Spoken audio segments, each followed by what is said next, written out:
Hello everyone, how are you. Hope that आप सभी ठीक ठाक से होंगे, आपका लेसन प्लान अच्छे से बन रहे होंगे, आपकी स्टडी अच्छे से चल रही होगी। तो स्वागत है आपका ही अपने चैनल सुनीताज मिक्सिंग ब्लॉग में। और हम करेंगे आज पाठ योजना 13। और इससे पहले जो है वो हम 12 लेसन प्लान जो है वो अपलोड कर चुकी हूँ मैं अपने चैनल पे। तो आप वहाँ से जाके हिंदी के लेसन प्लान बना सकते हैं। और हिंदी के बहुत कम आपको मिलेंगे यूट्यूब पे चैनल यूट्यूबर जो कि बनाते हैं। अलग अलग टॉपिक ढूंढना बहुत मुश्किल होता है, तो आप यहाँ से फ़ायदा ले सकते हैं। तो सबसे पहले आप डालेंगे नाम, फिर डालेंगे आप अपना रोल नंबर, विषय हिंदी रहेगा, उपविषय रहेगा आज का हमारा विराम चिन्ह, डेट डाल देंगे, कक्षा 7वीं है, समय अवधि 30 से 35 मिनट रहती है, ऑब्जर्वर टीचर का नाम डालेंगे, अनुदेशात्मक उद्देश्य डालेंगे। तो पाठ्य योजना के अंत में छात्र निम्न पठन करने में सक्षम होंगे। फर्स्ट रहेगा छात्र विराम चिन्ह के बारे में जानने में सक्षम होंगे। थर्ड रहेगा सेकंड रहेगा छात्र विराम चिन्ह के अर्थ को समझने में सक्षम होंगे। थर्ड रहेगा छात्र विराम चिन्हों के प्रकारों को समझने में सक्षम होंगे और छात्र विराम चिन्हों के बारे में बताने में सक्षम होंगे। शिक्षण सहायक सामग्री में देखिए चौक, श्याम पट, झाड़न, संकेतक रहेगा। विशेष सामग्री में चार्ट और मॉडल आपको मिल जाएगा। तो चार्ट इसमें से आपको हर लेसन प्लान के साथ मिलता है।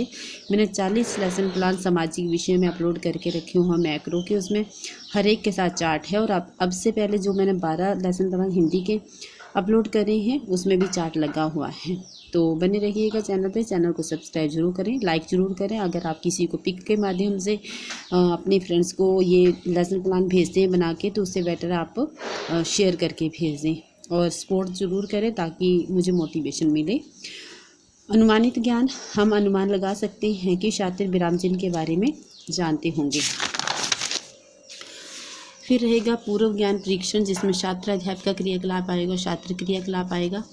तो अध्यापिका छात्रों से कुछ प्रश्न पूछेगी पूर्व ज्ञान से रिलेटेड। छात्रों मुझे बताइए कि जब हम कोई वाक्य लिखते हैं और वाक्य पूरा होने पर जो चिन्ह लगाते हैं उन्हें क्या कहते हैं, तो बच्चे कहेंगे विराम चिन्ह।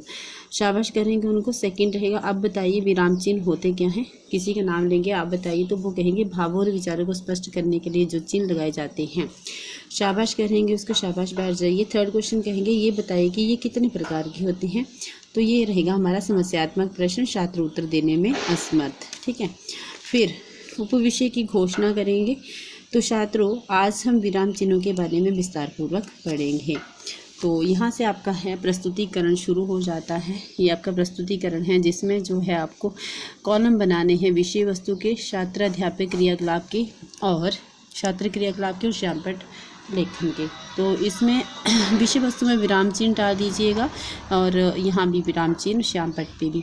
तो भावों और विचारों को स्पष्ट करने के लिए जिन चिन्हों का प्रयोग वाक्य के बीच या अंत में किया जाता है उन्हें विराम चिन्ह कहते हैं। लिखित भाषा में जिस प्रकार लिपि का महत्व होता है उसी प्रकार विराम चिन्हों का भी होता है। ये हो गया। शाब्दिक अर्थ डालेंगे विषय वस्तु में और ब्लैक बोर्ड पे भी। विराम चिन्ह का शाब्दिक अर्थ होता है ठहराव, रुकना, कुछ भी लिख सकते हैं आप। इससे भावों की अभिव्यक्ति में स्पष्टता आ जाती है। छात्र ध्यानपूर्वक सुनते हुए उदाहरण देंगे। रोको मत जाने दो, तो रोको यहाँ पे कॉमा लगाना है, मत जाने दो, रोको मत जाने दो। तो तीनों का अक्षर जो अर्थ जो है वो अलग निकलता है अगर कॉमे नहीं लगाए हो तो। जो चिन्ह होते हैं ये ना लगाएं। तो छात्र श्यामपट की ओर देखते हुए, और ये उदाहरण रहा। अब है हर बार आपको कॉलम बनाने। छात्रों जितना मैंने पढ़ाया समझ में आए, तो बच्चे कहेंगे जी अध्यापिका जी। तो हम आगे इसके निम्नलिखित प्रकार पढ़ते हैं। इसके प्रकार हम चार्ट के द्वारा पढ़ेंगे। तो फर्स्ट रहेगा पूर्ण विराम, इस तरह का चिन्ह होता है। अर्ध विराम ये चिन्ह लगाना है। अलग विराम ब्रैकेट के अंदर ये चिन्ह लगाना है। प्रश्न सूचक चिन्ह इस तरह से लगाना है, योजक चिन्ह इस तरह से लगाना है। छात्र चार्ट की तरफ देखते हुए, ये सभी विराम चिन्हों के प्रकार हैं। तो सबसे पहले आता है पूर्ण विराम। यहाँ पे पूर्ण विराम आप डाल दीजिएगा, आप उसका साइन भी यहाँ पे ब्रैकेट में लगा सकते हैं। सामान्य कथन वाले सभी वाक्य मिश्र, कॉमा, सरल, संयुक्त इत्यादि। तो पहले चार्ट दिखा देती हूँ। तो इस तरह से आपको चार्ट जो है वो सिंपली मिल जाता है, जो देखने में भी अच्छा लगता है। चार्ट लगाए होंगे तो आपके नंबर भी ज़्यादा आते हैं। अगर आप फ़ोन से देख के नहीं लिखना चाहते तो आवाज़ सुन के भी लिख सकते हैं। तो होपफुल आपके लिए काफ़ी सपोर्टिव रहा। अगर थोड़ा सा भी हेल्पफुल है तो चैनल को सब्सक्राइब ज़रूर करें। सभी के अंत में पूर्ण विराम का चिन्ह लगाया जाता है। जैसे फर्स्ट रहेगा तुम जाओ, सेकंड रहेगा रमेश अच्छा, लड़का है पूर्ण विराम लगा दिया, अमर नहीं जाएगा पूर्ण विराम लगा दिया, छात्र श्यामपट्ट की ओर देखते हुए। तो ये सारे उदाहरण आप यहाँ पे भी दे देंगे। फिर रहेगा अर्धविराम। अर्धविराम पूर्ण विराम से कम देर ठहरने के लिए अर्धविराम का प्रयोग होता है।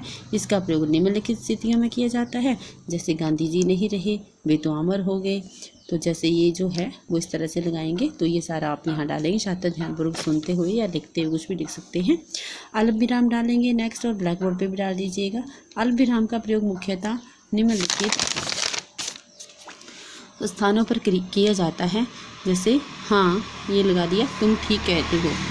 ख सेकंड रहेगा नहीं, फिर कॉमा लगा दिए, मैं ऐसा नहीं कर सकता। एक ही प्रकार के शब्द प्रयोग होने पर कोलकाता, मुंबई, दिल्ली, यहाँ भी आपको जो है वो हमारा अल्प विराम लगाना पड़ता है। तो छात्र ध्यानपूर्वक सुनते हैं। अगले रहेगा प्रश्न सूचक चिन्ह। प्रश्न सूचक वाक्यों के अंत में, जैसे तुम्हारा नाम क्या है, तो ये क्वेश्चन है तो प्रश्न सूचक चिन्ह लगाया जाता है। क्या तुम समय का पालन करते हो, ठीक है। तो छात्र श्यामपट्ट की ओर देखते हुए और ये डाल देंगे, जैसे तुम्हारा क्या नाम है। योजक चिन्ह रहेगा, योजक चिन्ह आप यहाँ भी लिख सकते हैं। योजक चिन्ह युग्म शब्दों के मध्य आता है, जैसे सुख दुख, तन मन, देश विदेश, माता पिता, ऐसे करके कोई भी उदाहरण आप डाल सकते हैं। छात्र श्यामपट्ट की ओर देखते हुए सुख दुख, तन मन, देश विदेश ऐसे लिख दीजिएगा। तो छात्र जो मैंने पढ़ाया समझ में आया तो बच्चे कहेंगे जी अध्यापिका जी। नेक्स्ट रहेगा देखिए मूल्यांकन। तो मूल्यांकन में कुछ क्वेश्चन पूछेगी अध्यापिका बच्चों से। तो छात्रों बताइए पूर्ण विराम क्या होता है, किसी का नाम लेंगे, आप बताओ। वो कहेंगे कि भावों और विचारों की स्पष्टता करने के लिए जिन चिन्हों का प्रयोग हो बाकी के बीच तथा अंत में होता है। शाबाश बैठ जाइए। सेकंड क्वेश्चन पूछेंगे, अब बताइए पूर्ण विराम क्या होता है, किसी बच्चे का नाम लेंगे। तो सरल संयुक्त मिश्र वाक्यों के अंत में जो चिन्ह लगता है पूर्ण विराम कहते हैं।